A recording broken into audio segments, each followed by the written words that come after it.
Well, as John mentioned earlier in the show, President Trump arrived here in Singapore after leaving the G7 Economic Summit in Canada.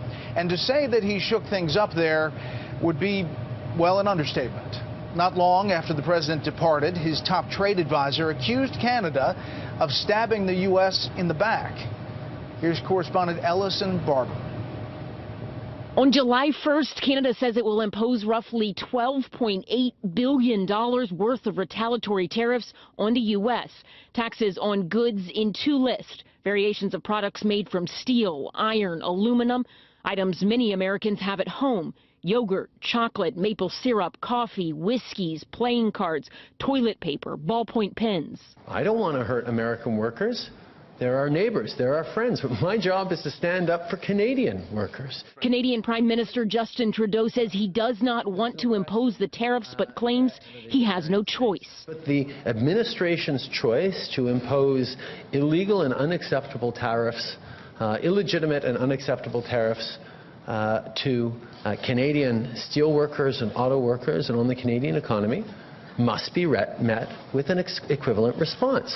That news conference enraged the president and his administration. They say Canada has wronged the U.S. on trade for years, that the U.S.'s steel and aluminum tariffs on Canada, Mexico, and the European Union are a national security necessity. President Trump says the U.S. is now looking at adding more tariffs, this time on automobile imports. There's a special place in hell for any foreign leader that engages in bad faith diplomacy with President Donald J. Trump and then tries to stab him in the back on the way out the door. Now, and I'll tell you this, to my friends in Canada, that was one of the worst political miscalculations of a Canadian leader in modern Canadian history. One Republican congressman says the president isn't wrong when it comes to some of his complaints on trade, but he's concerned about a trade war. In my district, I hear from farmers, I hear from heavy equipment manufacturers. All of them have concerns about tariffs, specifically with Canada. He needs to be strong in getting a better deal, but making sure, too, that we don't get into a full-fledged trade war. Tariffs could possibly lead us there.